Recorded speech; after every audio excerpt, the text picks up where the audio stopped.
Hello and welcome to Sirdork Live. Actually, this is a special Sirdork Live series called Toy Art Spotlight. Thanks everyone for being here.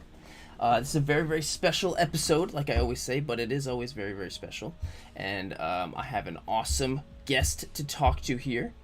And my friend Joel is right here. Joel, how you doing today, sir?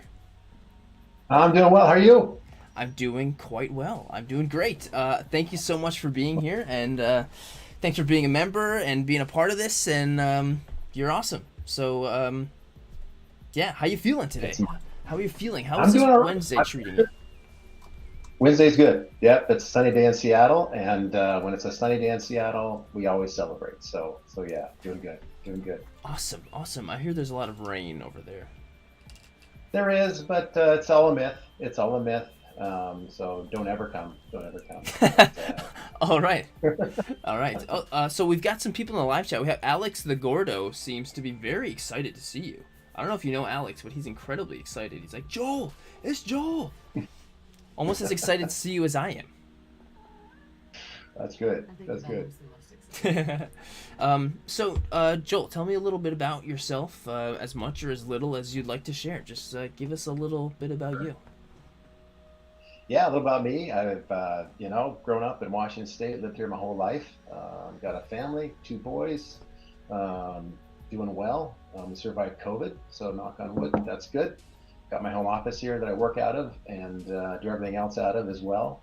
But yeah, I've been doing photography for a long time, and just recently not switched over, but added toy photography as well, which is how I ran into you.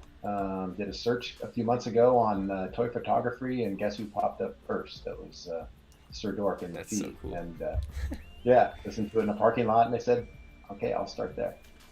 So Awesome, awesome. That always makes me super happy to know that you search for toy photography and one of my things came up. I'm just like, oh my gosh, that's so cool. Yes. But seriously, that's so awesome. And one thing I really was excited to talk to you about, which is a different kind of perspective, not for everybody, but than the usual toy photographer origin story, is you came from the perspective of being a photographer already. And then you stumbled right. upon toy photography, and that's how you went from there. Usually, like myself, it's been kind of like, oh, I love Star Wars and stuff, and I love to collect. I need to do something with my figures. Oh, here's toy photography. But this is kind of the other end. So, Right. tell me about your photography experience. Just tell me about Sure. that. Yeah, so I grew up, my dad always had a camera in his hand since I was a kid. We have a family of everybody's taking pictures. Dad took pictures, my brothers. I had a camera since grade school through high school through college. Got into the digital phase when it came out. So I've been, an avid photographer, not a professional, just an avid hobbyist for years. And really, I don't know, about a year or so ago, I did an Instagram account and taking pictures and things like that. And you do things for a certain amount of time, and you keep trying to find ways to be creative and find Right. different ways to kind of grow, right? And one of those was to, learn Photoshop more, learn to be more creative with photography versus just, taking landscapes and wildlife and things like that. So did a little bit into product photography, stills and things like that. Cool. But I've always been interested in just like realistic scenes, right? In miniature, right? So I've seen pictures in the past of people just doing this incredible stuff Yeah. with toys, figures, with planes, Hot Wheels, cars, what have you, right? And the more I looked into that, the more I would go, I mean, how did they do that, right? And so how do you create that realism, in photography? And also, I really wanted to expand my Photoshop skills, right? Because I mean, Photoshop is incredibly difficult to learn unless you use it consistently, right? And so I figured I could use kind of conquer two things at the same time, right? Expand Photoshop, at the same time, kind of explore a new way of photography, right? And so, bought my first figure, which was a Mandalorian. Took a picture of that just on my desk, and then started researching. That's where I found you, and Cool. expanded from there, and the different videos you had and how you did it, and just the and it, that doesn't take much to get started, right? You can start with very little, and you can really do a lot of things just in your own house, in your yard, and things like that. So it's Yeah. very accessible as well, right? And Yes.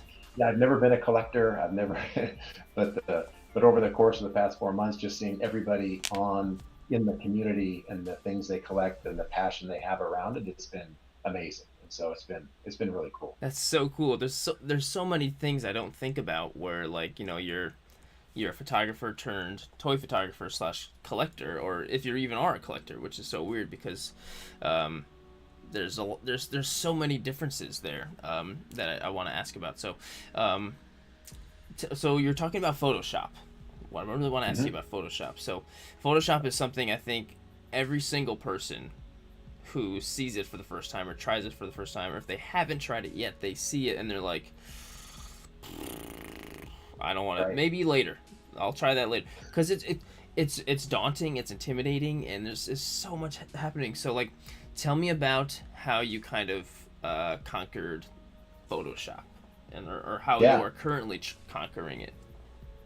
Yeah, still trying. It's a work in progress, right? So, Me too. what I did was basically, I've always been a Lightroom user, and I've dabbled in Photoshop a little bit. But really, for me, it was finding what photographer to kind of latch onto, who had a really good system about learning it, right? And a guy by the name of Matt Kozlowski, I can't pronounce his last name, but he used to work for Kelby One, that community of photographers as a teacher. But he has a really good site and really good programs about learning Photoshop. And it's just specifically for photographers, not for any artists, or it's really focused on photographers in Photoshop. Because you can obviously do a lot with Photoshop beyond photography, and that's really kind of what it's meant for.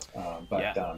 But starting there and getting his system, because he really starts very simple and then takes you through the complex, right? And so having that start, because I tried to learn on my own, just kind of, I had the program, I've got the Creative Cloud subscription, and jumping on there, it's just, to your point, it's so intimidating, just the interface. When you look at it, you go, I have no idea. And there's like 15 ways to do the same thing. And, At least, you know, yeah. yeah, Yep. yeah. So having that resource to help me along, and just, but even then, having the time to commit to it, you really got to commit the time to learn it, and just learn a few things, and just repeat them, right? And keep using it. Because if you don't stop using it, again, you kind of lose some of that too, right? Yep. So it's been really good hobby, and expanding toy photography has really enabled me to keep that learning curve going. But I Totally. still search for different lessons on it, and using layers and layers mask and blending modes, and just those things that you just wouldn't do in a normal photo, right? Yeah. And Yep. Absolutely. Yeah. There really is. There's. It's so funny how you say that. There's 15 ways to do one thing, and I know what we've talked about that before, and there really are so many different ways to do one specific thing. So, and yeah, anyone who's scared of Photoshop, Commander Greed in the live chat says that he's scared of Photoshop. Emerald Knight says Photoshop is a beast, and it is. So, I mean, there's so many ways to learn. Joel has a really great basically like role model that he learned from. So if you want to try to go his route, don't be afraid to reach out to Joel for that. I was lucky, and when I was in high school, I took an art class that was for Photoshop. So I like it yeah, was incredibly basic. It was for one semester or whatever, but it gave me that really great kind of basic understanding. And then once I knew that, I was able to learn other things. So right, that right, was very right. very helpful. So if you're in school or in college and you need an art elective, take a look. There might be a Photoshop option at your school. So if so, take it and do that. So that will be yeah, Yeah, but even definitely. some of the videos you put out on Photoshop, I've looked at those too, right? So the thing is, like, learning how to do one specific thing really helps, right? Instead of learning the whole interface, the whole Yeah. system. If you can just learn one, kind of one method to do one thing, then that will pretty much stick with you. And don't get too hung up on why is he doing that, or what does that do Yeah. exactly. But you're going through the steps and Yes. looking at the results, you can repeat it, because Yeah. you can't get mind boggled on why do you switch foreground background, and why do you paint this way in a certain color, and that erases, and that, so it's a Yeah. lot. Yes, that's so good. That's really good. And because that's how I continue to learn too. Is I will every time I try to do something that I'm not familiar with, I'm like, I really want to do this. How do I do that? And I'll YouTube how to do this in Photoshop, and I'll watch videos, and then my knowledge grows a little bit more, and then a little bit more. So like, don't so much. Yeah, I think I like that a lot. Don't so much focus on trying to learn how to use Photoshop. That's so much. Just for, Right. if you want to do one specific thing, figure that out, and then Right. go from there. That's And that's really what I good. do. I search for how to do very specific, and I guarantee you, if you want to just say, how do I do something at this color, and you'll find, I guarantee, a link to a YouTube. It could be a minute long, but it'll tell you how to do that one specific thing, Yep. and you're good. Awesome. Yeah. That's so awesome. And okay, Yeah. so some of the other things that I'm curious about as from going from a photographer to a collector is, so you weren't already like a collector. Would you even consider yourself a toy collector now? No, no, and that's why I'm amazed at the people in the community. And I look at them more and the things they collect, and I go, "Wow, that's incredible." I mean, as a kid, I had Hot Wheels and things like that, but I didn't collect them. I actually still have a tub of Hot Wheels that I gave to my son. Awesome. But we never got rid of them, and Legos and things like that. So, I mean, in that respect, yeah. But I mean, I think I've got 5 figures now that I bought, and I'm not I'm just not I'm not yet that person, but I'm amazed at the passion people have around it, and and the inventories they collected. It's incredible to see. It's awesome. I am Yeah. envious of that because I will, in my collecting habits, I'll be like, okay, I'm only gonna buy things I plan on shooting, and every once in a while I'll buy like a statue that I think is cool. I'm like, I'm not gonna shoot that, but it's just cool. Yeah.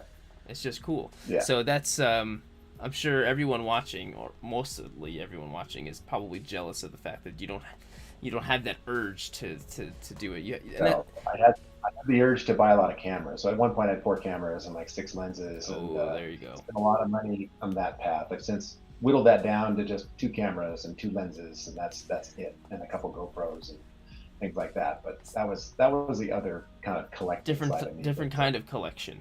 different kind of collecting that kind of got out of hand. But yeah, I was gonna say the collection itself may be smaller, but it may be equally as expensive with how yeah, exactly, how much exactly. that stuff costs. That's so cool. That's so interesting, and I also like that too because it goes to show like you don't need lots of figures to get ideas. You don't No, you don't need that like because like you could have just a handful of figures and you can use those figures to do to execute the ideas that you have. The ideas come first, and probably what I'm most familiar with, definitely. But definitely like to get into like toy car photography as well, right? awesome. And that side of it, um, just because of given the Hot Wheels collections I have and things like that. I think you can do a lot with those as well. But Star Wars is definitely the one I'm most familiar with, but I'm by no means an expert, right? But so yeah, but that's, and some of the Marvel figures maybe, but those, that's, it's really, what can I do with them, and probably some of the things I take a picture of aren't true to the story in the movie just because I don't know, Yeah, and the background, that's okay, and and that's so okay. I'm really sure this fits, but I'll take a picture anyway. Yeah, and that's something I think that's really cool and unique about toy photography as opposed to other art forms is kind of you're taking these characters that you may recognize and putting them in situations that you'll never see them in and you never think to see them in, and then it kind of Right, gives you this weird connection. Like I did Deadpool slicing a watermelon, a giant watermelon one time. You know what I'm saying? right. That's not something you would typically see. So you're able to create these different things that you can connect with because you recognize the characters, but it's different than what you'd expect, and I love that. Love that. Yeah, and I think the challenges that you have every month too, that creates an opportunity to kind of think about, okay, how am I going to incorporate that theme into what I'm doing, and usually that doesn't fit in with the storyline from the movie they're from or the show or whatever. But Right. that another method to kind of get more creative on how you pose Yes. and things like that. Yeah.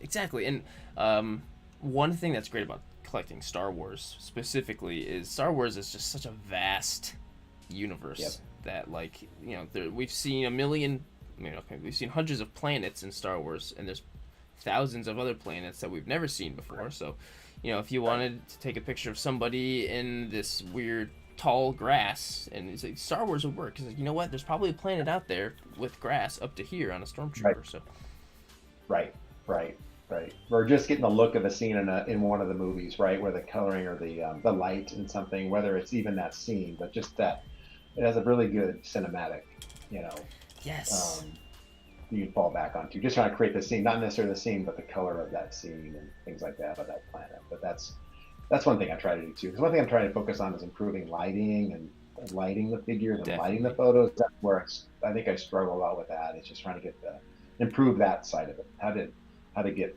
things well lit. Yeah, that's. I feel like we could all say me too to that. Like, we're all trying to figure out lighting. I mean, every day I'm always learning something else that's just like. Yeah. And lighting is always number one in that area. And lighting can be so many things. It can be an angle to get a light. It could be a special kind of light you're using. It could be your settings in your camera to help the lighting. There's so many things. Right. I know. I know. And that actually makes me kind of think of another thing I want to ask you about, you being a photographer first. And I was thinking, so what do you think you had as like an advantage? Do you think you have any advantages in toy photography already being a photographer specifically? What do you think that's been helpful for you, since you basically already knew as a photographer? Yeah, I think some of it's around just knowing, you already know depth of field, right? You know, so your settings on your camera, what to get the right settings for the, the blur background and things like that, and the bokeh and this shutter speed, the different settings to use there to get the right effect, whether it's a slow exposure or, you want to get things nice and crisp and granular. Knowing all the modes of the camera and what they do, when to use manual, when to use AV and things like that. So just kind of being familiar with that part of it and not have to worry about it, that part, and really focus on the posing and things like that. So that took a lot of the camera learnings out of the process. So knowing the camera, knowing what kind of the settings to use first, just eliminated that part of the process, right? That's such a big process too. Yeah. I feel like, but even then, you still got to adjust it, because you're never still got to play with it, and absolutely. I end up taking probably a couple of 100 photos for every one you get right, and that's a huge step, because I feel like it took me multiple years into toy photography until I understood the settings of my camera, like literally years. And like the only setting that I would mess with would be my shutter speed, and I didn't know what it was. It was just a knob I had on my camera. So whenever my photo was too dark, I would just go until it lit up more, and then if it was too light, I would go until it got dark. That's all I knew, and I didn't know what it did. I just knew that it made my photo darker. Right. And then eventually figured out what the heck it was. But that's awesome. That's a great advantage to have. And so that makes me think, are there any, maybe not disadvantages, but what are some of the things that were difficult for you to learn that as of, specifically with toy photography, that you didn't already know from your other photography experience? For me, it was, how to get them posed, how to get them.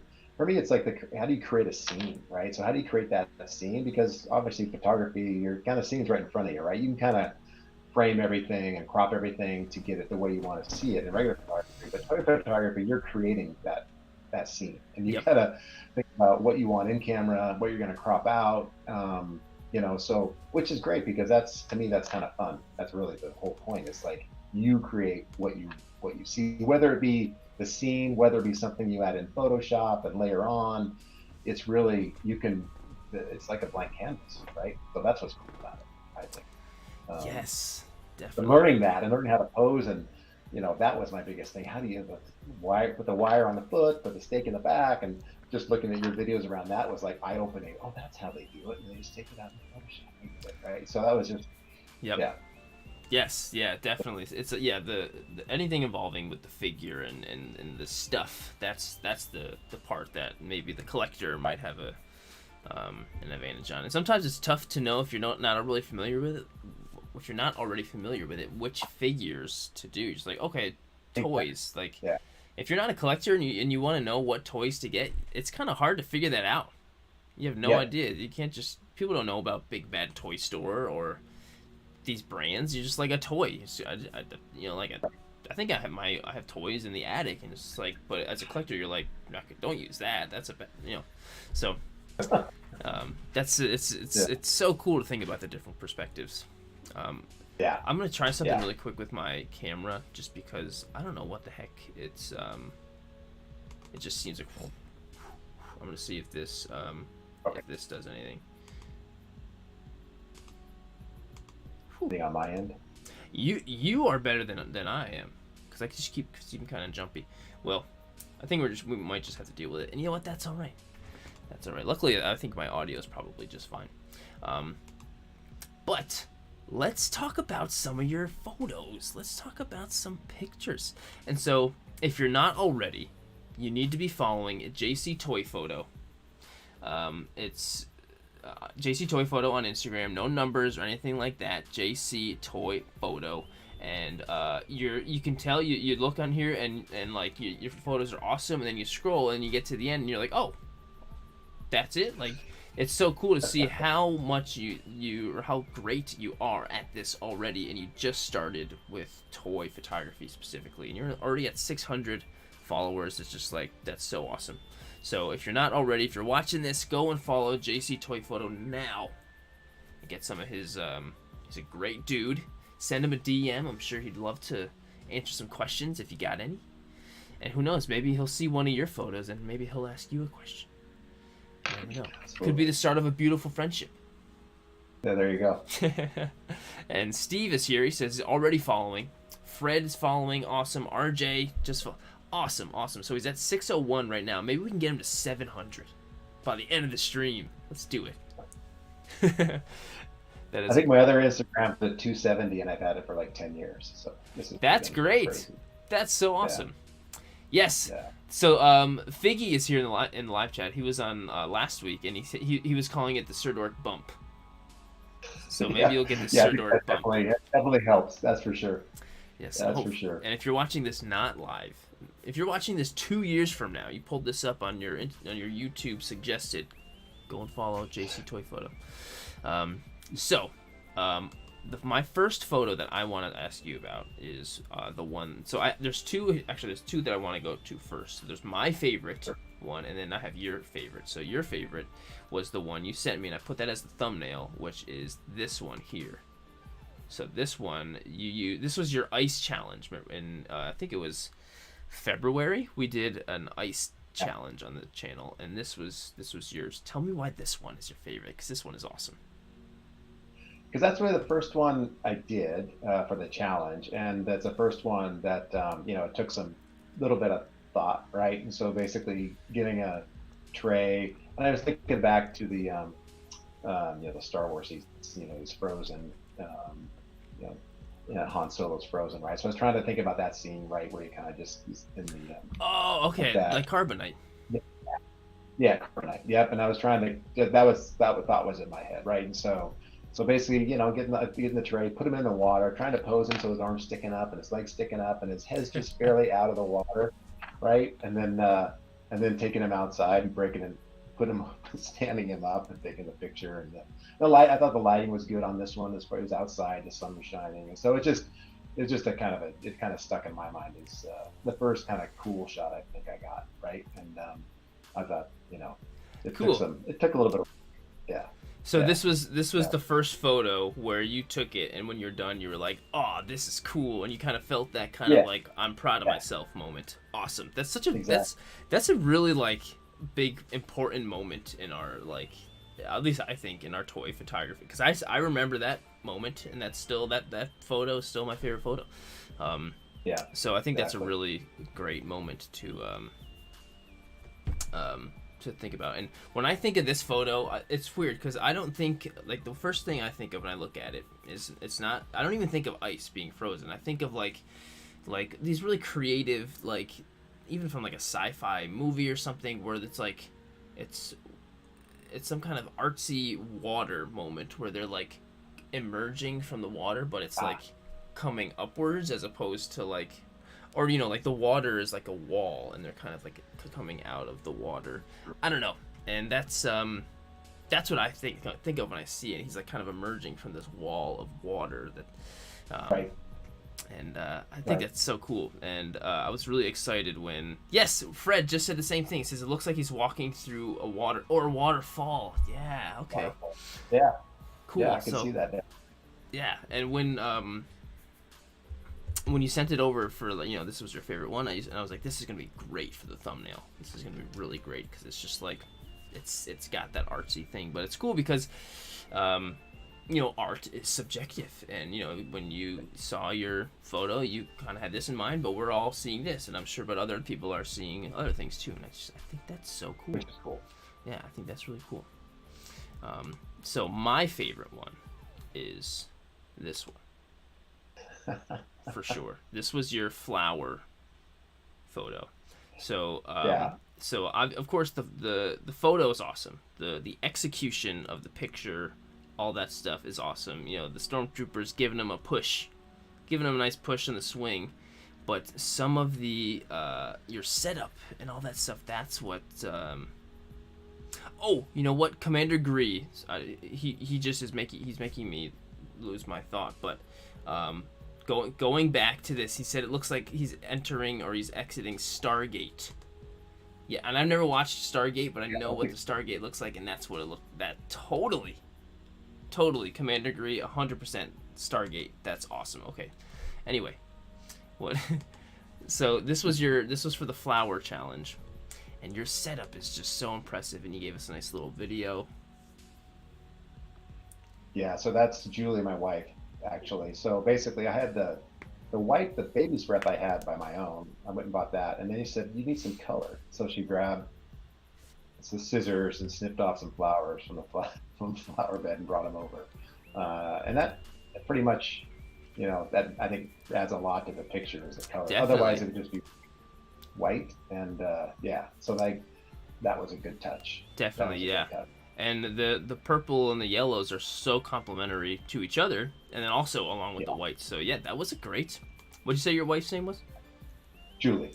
Great addition, Julie. That Yeah, yes. She actually, she inputs a lot into the monthly challenges. We kind of talk about it together. And, hey, we should do this or we should do that, and things like that. Oh, that's great. That's so cool. Yeah. That she gets into it. That's so awesome.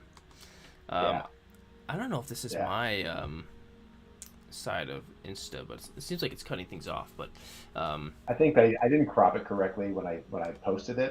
They were cropped at different crop levels. Oh, so. okay. Well, there's so much that went into this. So let's just break it down. So the flowers are baby's breath that you brought, and then Julie put in the other colors. So all the flowers were you put in there specifically. Yep. And so for the swing, I'm assuming you made the swing with some of this rope and the stick. Yeah, it was basically twine on a stick, right? And his hands fit perfectly on the line, right? And so I didn't have to tape him on there or anything. It fit right through his hands. He just stayed on. He just stayed on. And I put some tape under his butt to keep him on the stick so he wouldn't fall off. Nice. And then I had a wire that went from the stick to the ground to give it that, kind of like he's swinging back. Right. To keep him in one place basically for the picture, right? And so, but yeah, it was luck that the twine fit, and then I have to do a lot of taping and things like that. Right. Sometimes it just works out like that. Sometimes it just works out. That's great. And so you had it tied onto a PVC pipe up here? PVC pipe above, kind of anchored on the dirt on the side, and then that's just everything I used. Yeah, here's some gear. So you had some. Did you buy these? Because this is interesting to talk about too. Did you buy these other bouquets of flowers intending to use them, and then you ended up just like, I don't need these? Yeah, they're too big. They ended up being too big, and I think the baby's breath by itself and the little flowers were much better than. Yeah, these were bigger blooms and stuff like that. So I bought them just in case, and it was just too much of one color, right? And so yeah, this is a little bit of wastage, but. Well, I mean, that's really interesting to talk about, because I love seeing behind the scenes, and I see something in the behind the scenes that isn't in the final photo. I'm like, oh, okay, so that must have been an initial thought, but that didn't actually end up making it into the photo. And it's like that happens to me all the time, where I'm changing on the last second while I'm setting up, and it's like, this wasn't my initial Yeah. idea, but it's not in it anymore. And I love seeing that in someone's behind the scenes, because it's like, I've been there too. Yeah, I think it's, I mean, when people post behind the scenes, and this is awesome when people do it because it gives me a ton of ideas just seeing how they did it and how they got set up. It's really a cool part of this whole process is seeing how other people created things. So behind the scenes is really, really neat to see. It's so valuable. It's just like, it's great to learn from, which is Yeah. great because we're all so supportive of each other and learning and everything, which is awesome. But it's also cool because you learn to appreciate the art that much more. Yeah. Like when you see this photo, you're like, awesome, this looks great. And then when you see everything you did to make it happen, you're like, oh, like that's how you did it. Yeah. Like, and that makes me appreciate the photo that much more.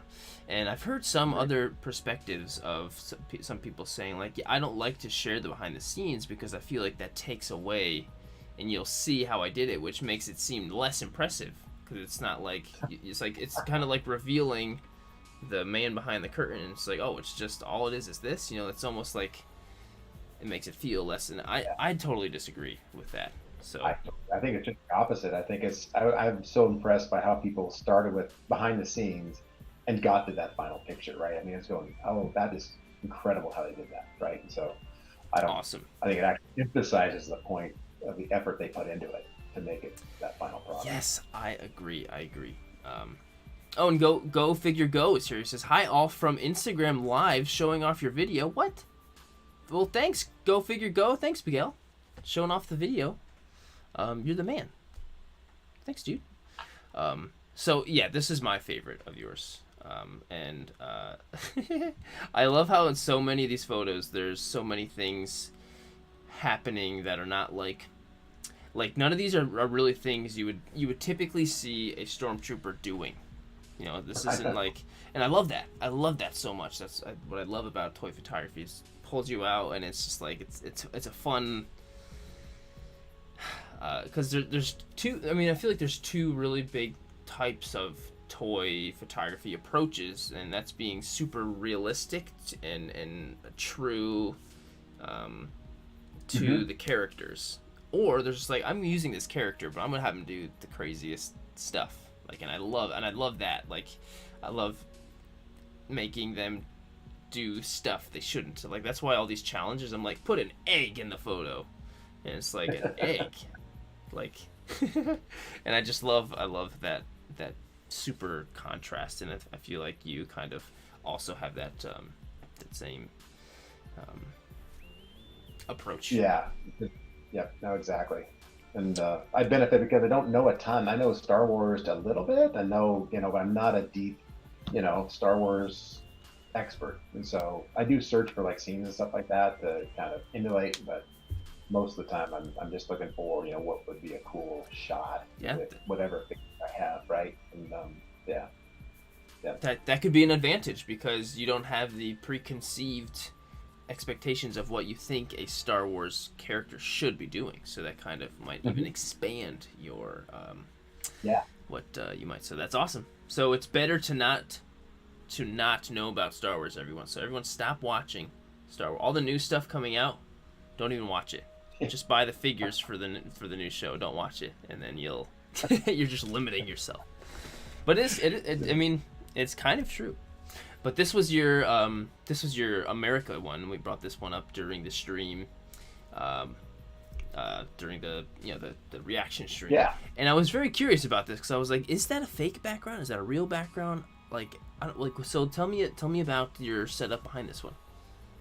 Yeah. So I actually had another whole set of behind the scenes, and this was the first one I did. And then, but I forgot to take behind the scenes. I said, I'm not really sure if I want to do this one. So I did another one with 2 figures and a lot of, aerosol, atmosphere, and things like that. And cool. I wasn't happy with them. I took like 200 pictures and I just couldn't get it to work. So I went back to this one. Oh, and wow. Then, and that is, it's basically it's a Photoshop layer of the flag behind him. And just taking the brush and erasing.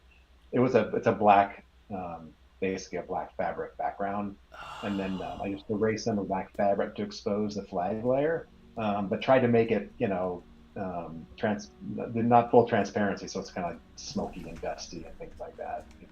Try to get that, and then light it from above, and just try to get that kind of, like, not uplifting photo, but kind of a, a little darker America Yeah. photo. That, And yeah, it really, you did a really good job with the background. It really looks like it's real. Because honestly, when I look at it, this is what I thought you did. I thought that you had some kind of like American flag, like canvas or like burlap kind of material, and that's what your background was. And then you had sand, and you kind of like pushed the sand up on it, and that's oh, gotcha, yeah. that's what it looks like.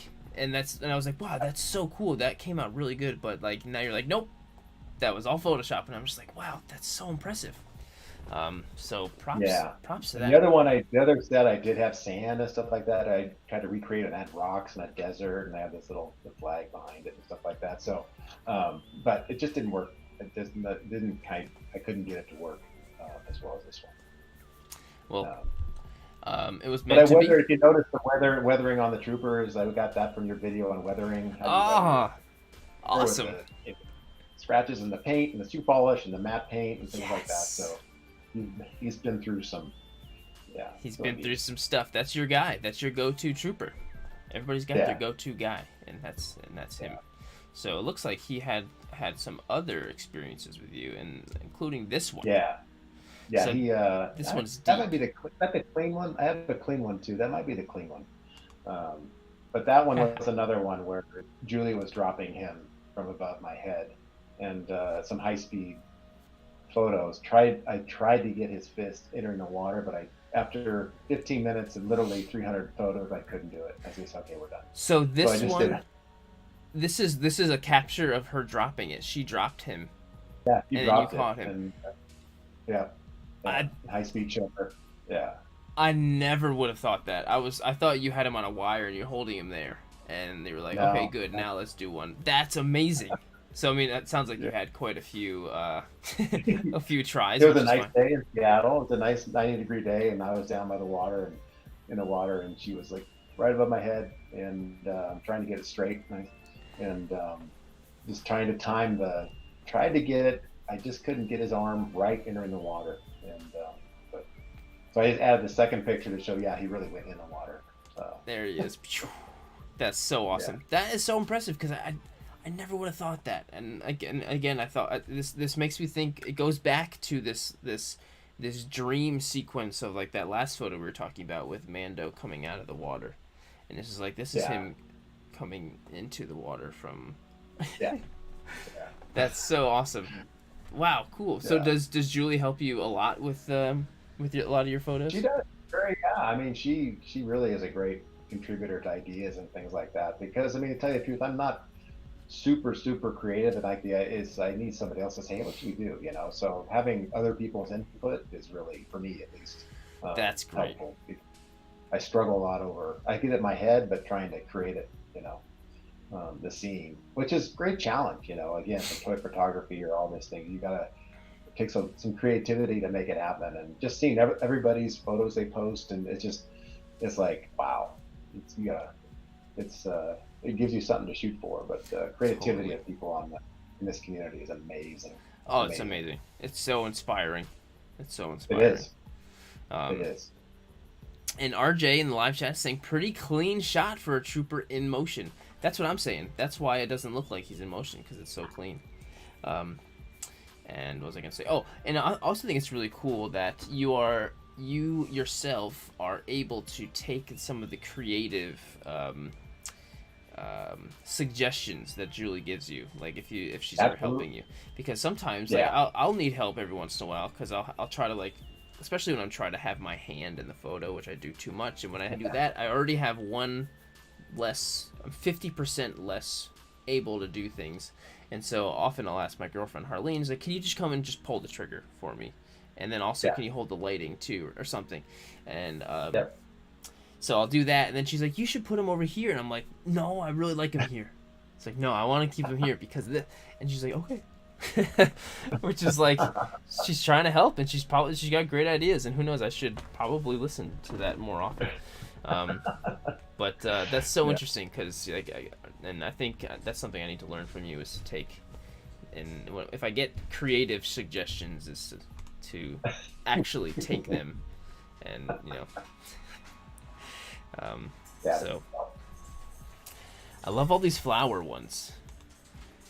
Yeah, those were some test shots for the flowers, and Julie gave me some. She said, "Should we use this one?" She said, "No, it's kind of still. It's kind of a cute picture, but it's not really, you know, um, enough." I said, "Oh, you're right." So I didn't tag that one in the flowers contest. So um, we came up with the other one. And I both of them are great, and it's really cool to think between. So if you think about this flower photo, and you think about this flower photo, and if you look at both Hmm. of them, I would say they're both equally as visually beautiful. Like visually, all of the lighting and everything happening visually looks great. The colors, all of that stuff is great.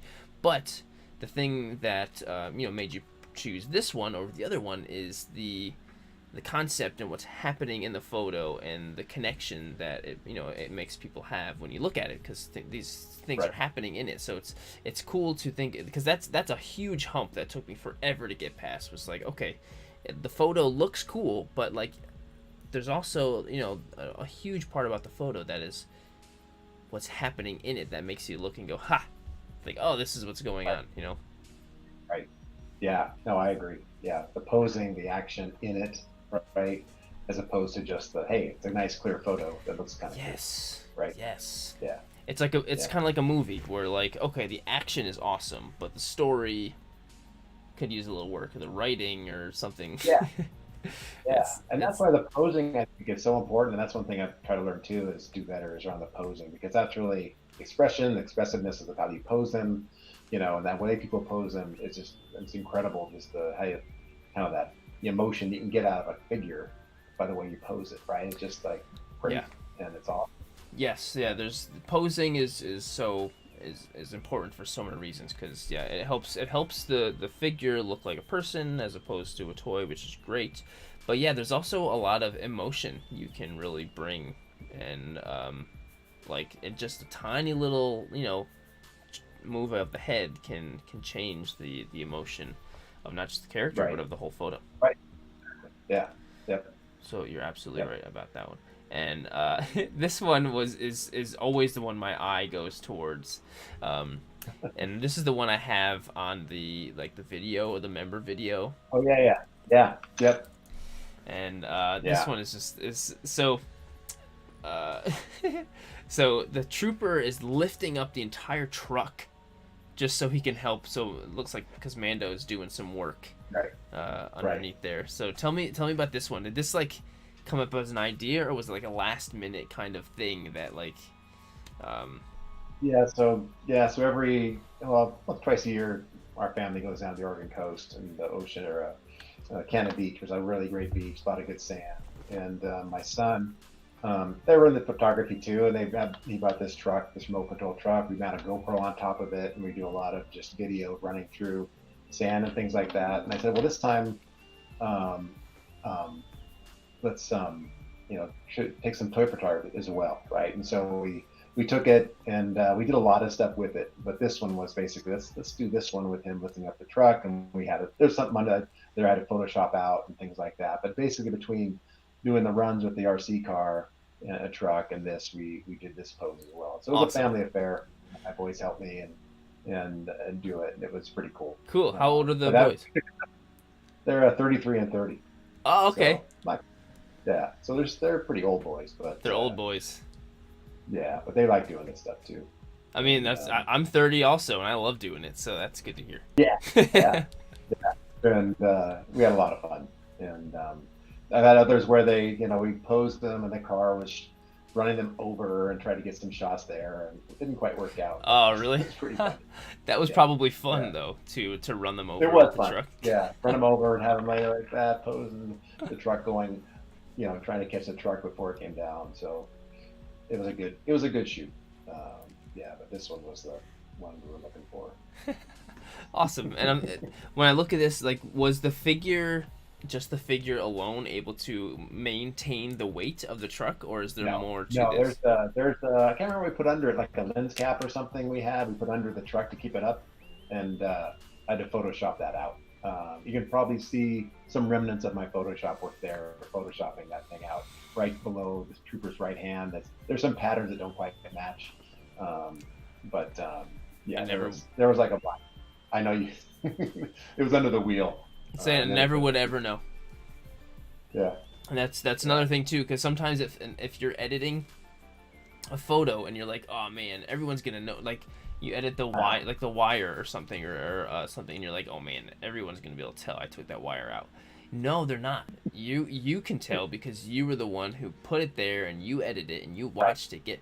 And but somebody coming just completely new and looking at this photo, they're not gonna see that. They're not gonna see that. yeah. That's a good because yeah, obviously I can see it, right? But to your point, and then when you do it on a big screen, especially, and then you take it down to a phone and at that screen, you can a lot of things. You can scale that. Yes, I agree. I agree. And that's funny. I was editing a picture today, right before this, for my beverage challenge, for the Sirdork beverage challenge. And there were some of the wires that I had to take out, and I was like, but then I thought to myself, I was like, you know what? This is literally just me thinking that it's probably fine. Yeah. So it's definitely something to keep in mind for sure. Exactly. And so this was before the flower challenge even. Yeah, it was. Yeah. Has that ever happened to you where like or any type of challenge or something that you're inspired to and you're like, oh, I already did that.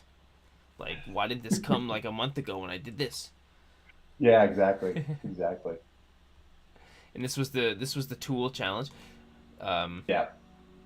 Thanks for always doing every single one of these. This is awesome. Yeah, that one only had one trooper, so I had to take him 3 times, right, and do the layers on Photoshop. Whoa. Yeah. That's so interesting. Had to pose him. Yeah, took a one shot with the rocks. Yeah, yep. So there's only one, and then had to switch him out, and then give him another tool and pose him so he wasn't overlapping the one I took before. So yeah, that was. Since then I bought another. Yeah, but yeah. You would never ever know. That's so cool. So like this is like some really great insight on these shots that like you wouldn't know. You wouldn't know. Yeah. Oh, and that was. Steve makes a great thing in the live chat. He says that sometimes we stare at the spot we work on too much and overthink it. Yeah.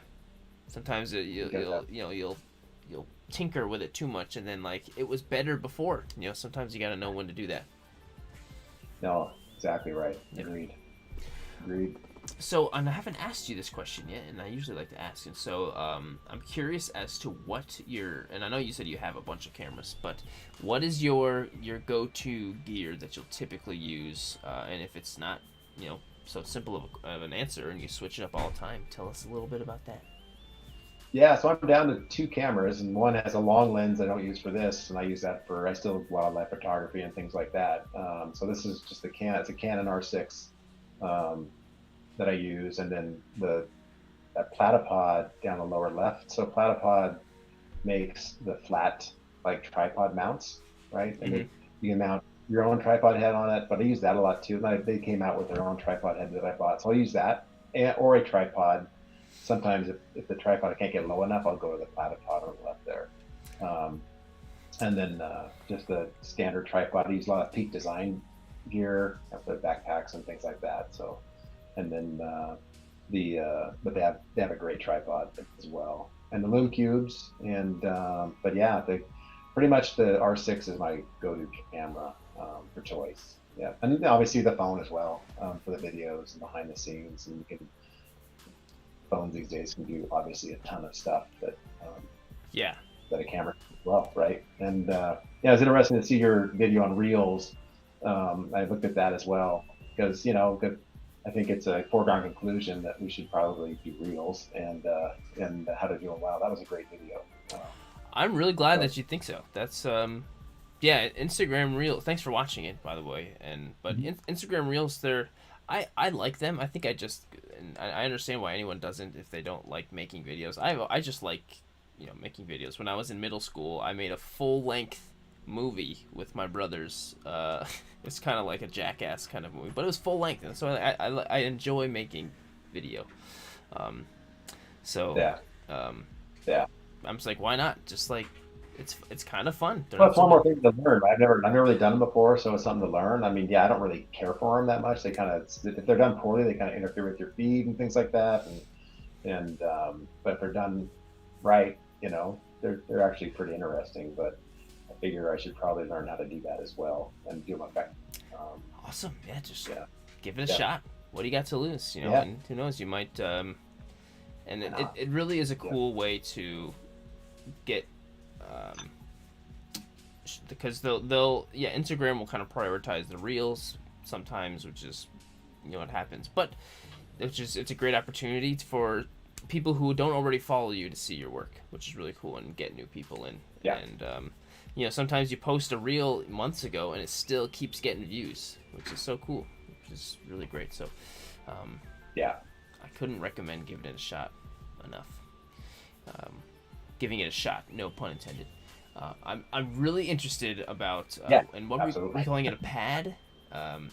It's a platypod. It's Platypod. Yeah, they've been out they've got a smaller version that basically is a base, right? And you can put feet on it, and you can mount your own tripod head on the top, and then you mount your camera on top. But they're very stable, right? And so I could mount a long lens and a camera on that one there, and it would stand up. You can put it in the grass, you can put on rocks, and they have like pegs that come with it. That's the bigger version. They make a smaller version as well. But interesting. So you want to go low, and the tripod won't exactly work for you. I use that. That's so okay. I'm really curious about it. So, and because when I imagine putting something heavy on there, I just imagine it tipping over. No, it's really well balanced. Even the smaller version would support the Canon R6 easily. I've used them a lot. Cool. In spaces where a tripod won't work, or it's spread too far, or the smaller tripod won't hold your camera, they work really well. That's so interesting. Is it really heavy? Is that how it's able to hold it up? No, it's just the center of gravity where the tripod head goes is well balanced, right? So it's just at the right spot. So when you put your camera on there, it'll stay up. And they do come with spikes. You can kind of push it down in the grass or something. Okay. But yeah, but I've never had them fall over. You always kind of think about it, but they're pretty stable. That is so, yeah. I'm very curious, and it's just when I hear you say that, I'm like, that's crazy, because I when I think of putting something on, it just seems like it would just fall over, but it clearly doesn't. Platypod. Yeah, they've been around for a few years, at least 10 years probably. Yeah. Interesting. That's so cool. I would love to see that in action. But like, I'm sure there's some great YouTube videos on it. There you go. Anything you're interested in, just look it up on YouTube. Love this shot. This shot is great. And this is an earlier one, January 16th. So this is your second. The first one. So this is your first one. This is your first toy photo, at least that you posted. Right. That's the first one. Yeah, it was on my desk, and they had the Venetian blinds in the background, and. Right. That's what you were talking about earlier. Yeah. That's so cool. And so when you look at this one, you're like, this is cool. The light looks cool, but yeah, it feels like it could be like a test photo for sure. But to know that this was your second toy photo ever is really impressive. That came from looking at video on water and the spray bottle and using the wires to put things up. So it came directly from that, right? And then playing with the shutter speed to make it look. I didn't want the water to be exactly perfect. I wanted to see some motion in it. And so getting a little bit of color on the water, and then kind of photoshopping out some of the big drops to make it not so look like it's got a huge drop on them. But awesome. Yeah. So he was talking about your setting with your shutter, because you creatively and voluntarily you chose to keep your shutter not too fast, because you still want it to get some of these long lines of water here, which is really cool to hear, because when I'm doing it, I'm the opposite of, like, I don't want any of those long lines. I don't like those lines. Right. But that's just my own creative choice, because it's my own preference, because everyone's Right. got preference, which is really cool, because it goes towards thinking, like, there's not one way to do it. It's not like if you want to have rain, you got to do it like this. You don't have to do it Right. like that, because Right. even if you think of watching movies and stuff, you're gonna probably see those kind of elongated lines, which is really cool. So it's just like, that's something to really to talk about. And Yeah. And this photo is your second photo, but it's like better. Like, if you were to go way back into mine, like, this is better than some of my stuff I was doing like over a year into it. Well, you didn't have YouTube videos of yourself to teach yourself, right? So Like, I mean, I guess not, but I'm sure I had more. they're I out had a little bit of advantage. there. I'm sure that if I did enough research on YouTube at the time, I'm sure I would have found out plenty of amazing videos, because there just are so many.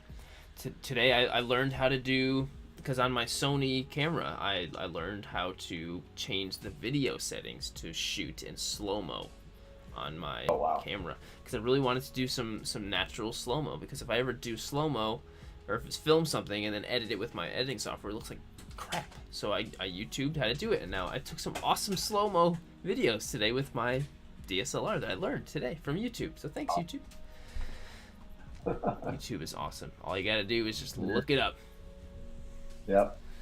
Okay, so for Okay. this one, this is in your journey where you're like, okay, I've done some cool photos. I want to put a Photoshop a background in the back, Yeah. right? Exactly. And this is Yep.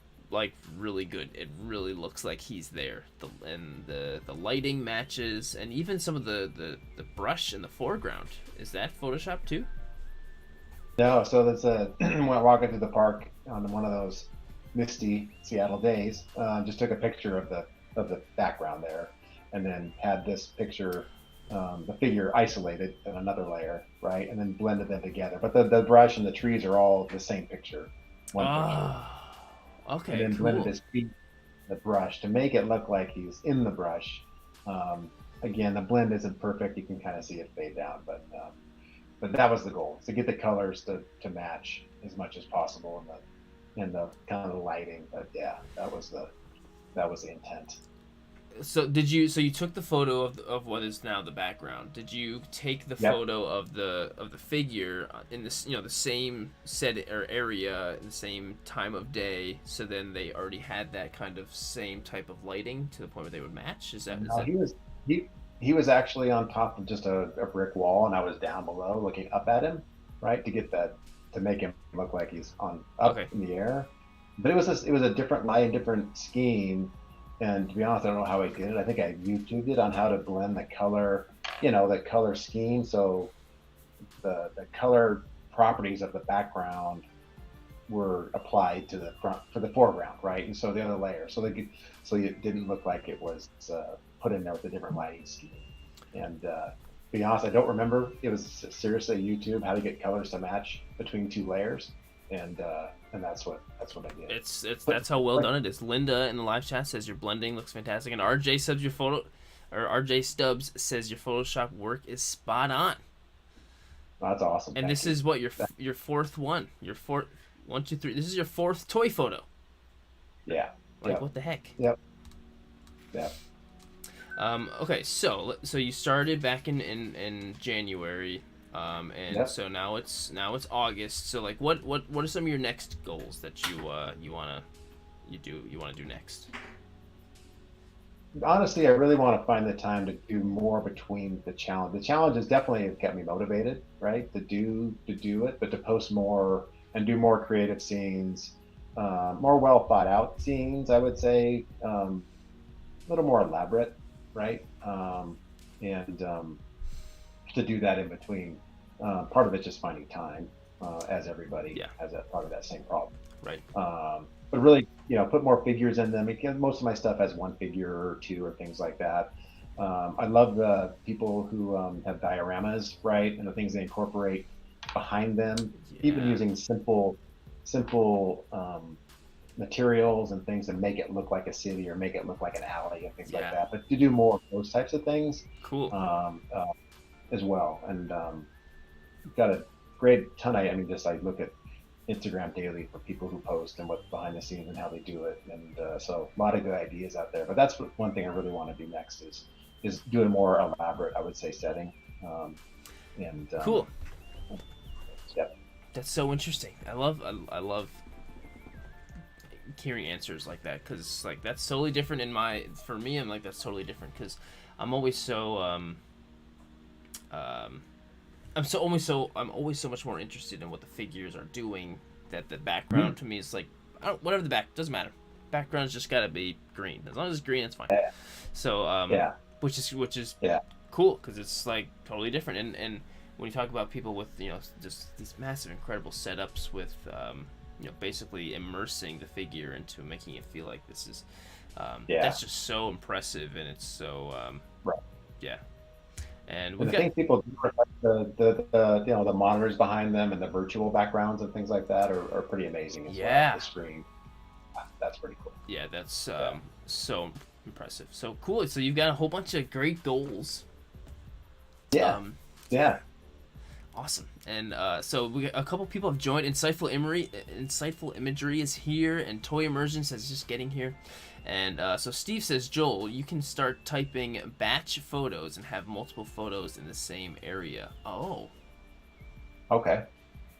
Or start trying batch photos and have multiple photos in the same area. Okay, interesting. So that could help with the matching the setting, that kind of thing. Got it. Okay. And then Very Will cool. over here is also saying really fantastic work. Honestly, this makes me so incredibly excited with so and you I can tell you've only been able to shoot maybe like maybe couple shots a month, Yeah. and to Yeah. see how far you've come this quickly, to putting shots together. And this was a while back too. This was back in spring. So Yeah. it It just was. makes me very excited to see like your shot, where you are another year from now, or more than that, which is just like super Yeah. exciting. And so Been awesome. I know you're saying it was because of time and everything. How do you? That's something. This is, I'm sure, something everyone's trying to deal with. Is how do you balance that, like your life and toy photos, and like how do you find a good balance, and whether that be mentally, like thinking you gotta shoot, or that this kind of thing. Like how do you find that kind of balance? Well, I think the nice thing about toy photography is, other photography, you pretty much have to go out, right? You have to go somewhere, right, to get a good picture. You have to go to a park. You have to go to the beach, to do wildlife, or get landscapes. You got to make it interesting, right? So you have to go. But I think with toy photography, you can do everything: your yard, your garage, your room, right? And so that helps, right, with finding time because you don't have to do a lot of things away.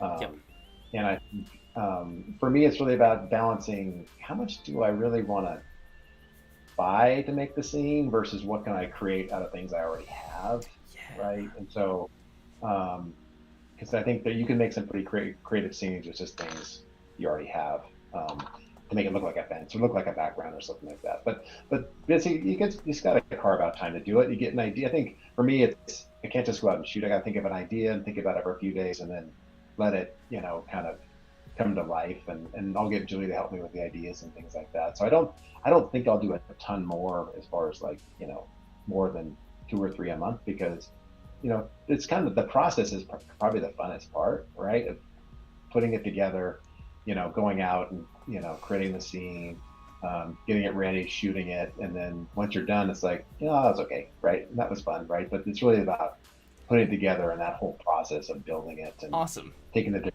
poses. Yeah. Yeah. That's so interesting because yeah, I mean I love the process and everything too, but I feel like sometimes my favorite part is the end when I got the final product and I'm like, there it is. Yeah. That's so cool Yeah. to hear such different stuff like that. And one thing that has become tough for so many people who do toy photography is when you're posting and you're shooting, and so often you'll feel like, okay, I have to get another shot in because my follower, Right. like, I don't want to lose my followers, and like I don't want them to think that or whatever is the, so there's always that, like, I have to shoot again, and it seems like you don't have that problem. You just like, you know what, I'm gonna shoot when I can, and that's it. Yeah. Yeah. Yeah. No. And that's all I can do, right? Because I can't do anything else. I still post my other Instagram account as well, just other photos, and so between the two, that's pretty much where I spend my time. But I don't feel like I don't want to get to the point where I feel like I have to, That's right? great. And so far that hasn't been the issue, because this has just been fun to learn, and there's so much more to learn and do, and like reels and things like that. Right. Yeah, it's been really cool. And I think yeah.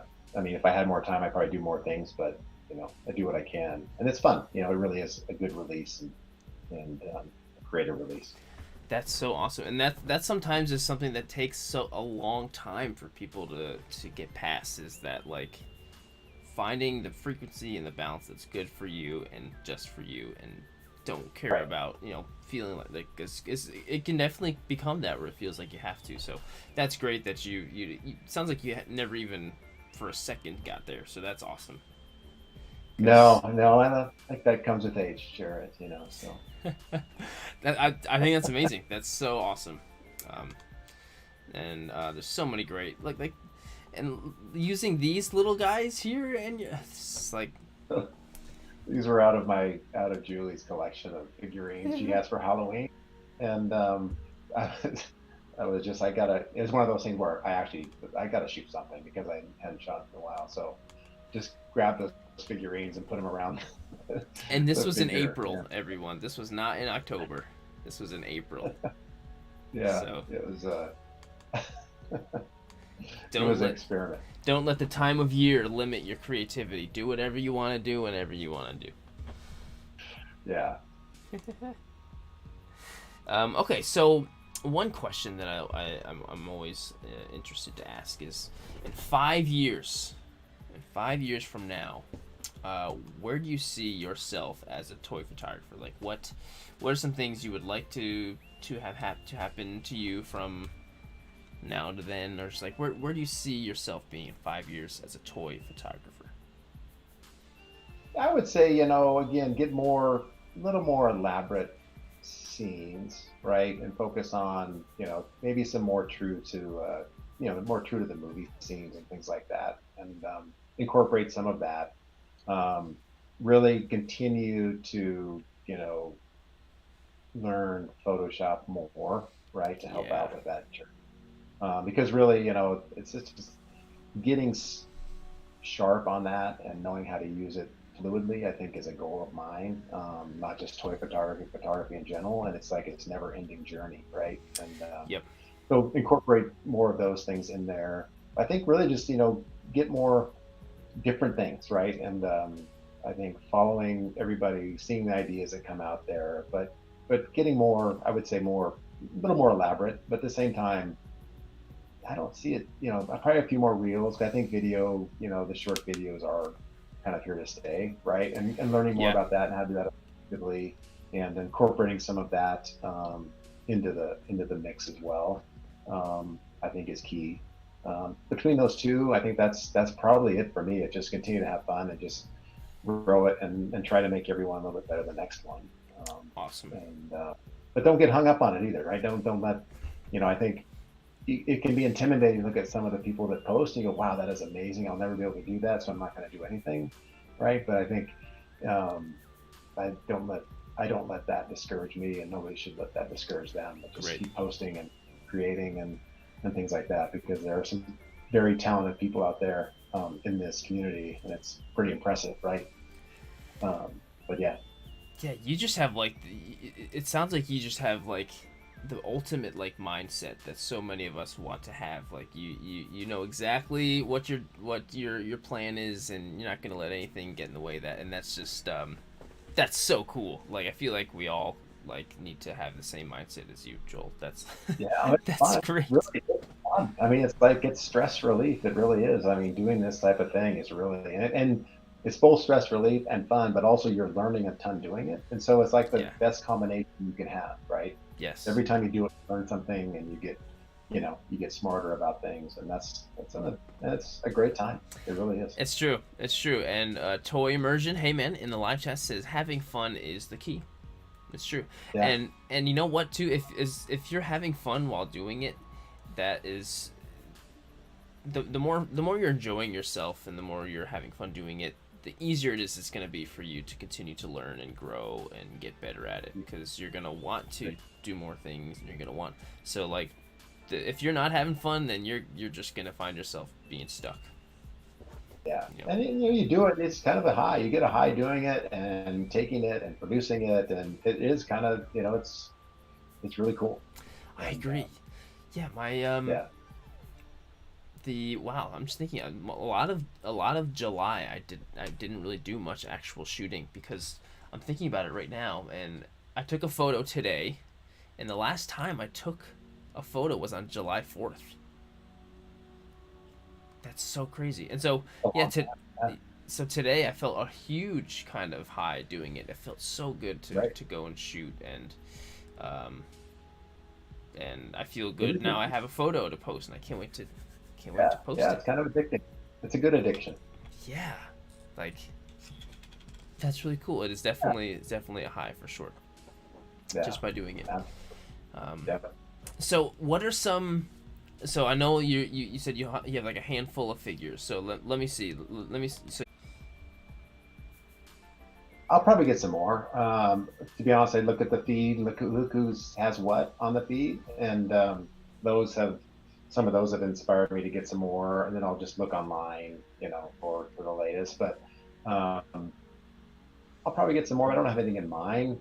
It's more about the next what fits in the project, right, right? Like the idea comes beverage challenge, first. things. Yeah, yeah, and but no, I really don't. It'd be nice to get ones that have more facial expression, right? So you can see the face and things like that, and do more on that side of it, That's true. right? Versus the true who don't have any, you can pose them, but you don't really know, you can't really do much with the face and things like that. So, That's true. um, All of their figures you have are all helmeted. They're all bucket heads, as yes, they they call are. it in the They TV are. shows. But that's really Yeah, interesting. And sometimes I feel yeah, like it's weird to think about, because sometimes I feel like if I have figures with a face, that can be even more limiting, because I'm stuck with just sure, the expression that's on their face already, the whatever they've sure, got. But when you're using a stormtrooper, you could do any type of expression, and or right, have the goal of any type of expression, and then you can still kind of accomplish it, because they're like you can't see. That's so absolutely. interesting to think about. But have you ever tried doing the neural filters in Photoshop that can make like if Well, you, I was just gonna say, if I can use those filters to manipulate the mouth and the things like that, that's one thing I'd like to try as well, that is right? so fun. It's so fun. It's very Does it hard. work? Have you? Is it? Yeah, I was gonna say it. I've tried a little bit, but I've never really tried to make it realistic, right? Yeah, well, it depends. It really depends on the figure, and it depends on the photo and the lighting too. Because I've used the same figure multiple times, and it works for one, and then it doesn't work in another photo. So, um, God, I would say just if you have a figure you want to try. So if you get a Luke Skywalker or something, right, just like right. try it with one and see what kind of works better for which lighting and stuff like that, and just like everything else, just kind of test it out. But Yeah, it can be really creepy, as RJ says. It can be creepy where if no doubt. it tries to smile, and then it's just like it like I tried doing it with, I don't remember which figure, but like it gave this weird like teeth, and it was just like scary, and it's like giving me like, just thinking about it's creeping me out. Um, but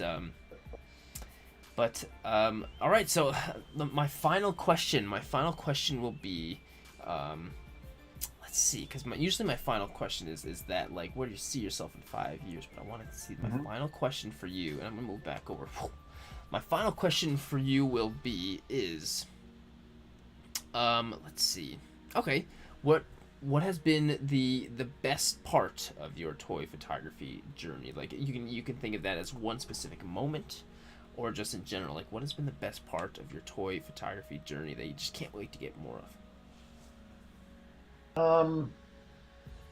I think it's that the biggest thing for me is that whole try and take whatever idea is in your head and translating that into a scene, right, or a pose, Yeah. and seeing, you know, how well did that match up, right? Because I think everybody has this idea of what they want it to look like, but making it look like at least a semblance of what you thought it should look like is the biggest challenge, Yeah. right? And so that's to me is the funnest part because the ideas are limitless, right? But trying to get that into a pose, into a scene, into a, you know, into a manipulated photo or something, right, to make it real, or at least in your head, I think is the most challenging part, but also probably the most rewarding. Definitely. Part, right? Definitely. And there's and sometimes, you know, you'll take the photo and it looks just like what it is in your head, and that's great. And then sometimes you'll take the photo and you'll change some things and it is very different, or the little things or a couple things are different, and you know that's okay. Sometimes it's better, so it's like I'm really glad it turned out this way because this is way better like this.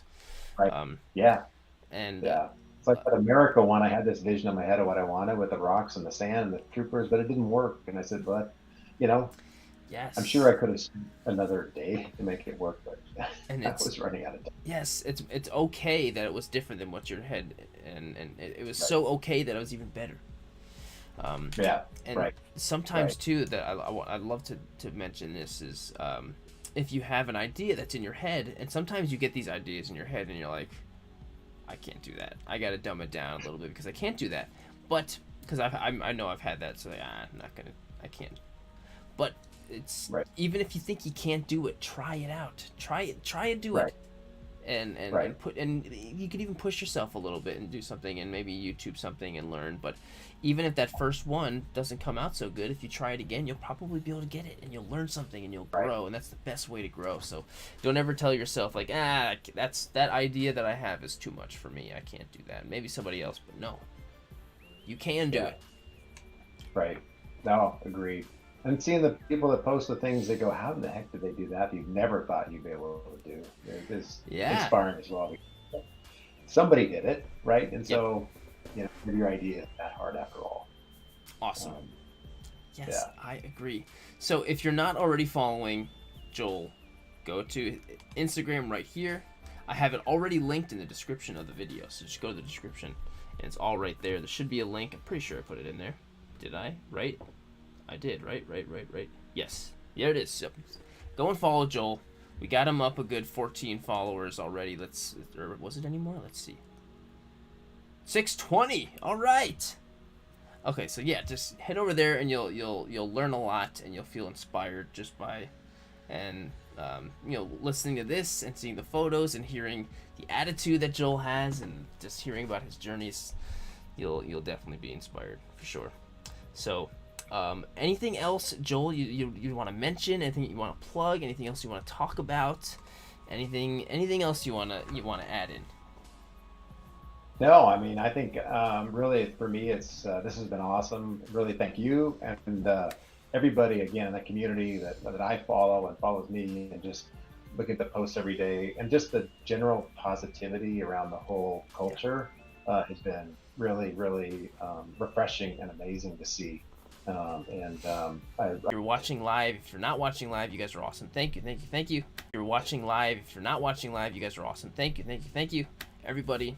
I guess that'll be it for us tonight. And everyone have a great Wednesday. Have a great rest of the week, and we'll see you later. Cool. See you, everybody. Thank you.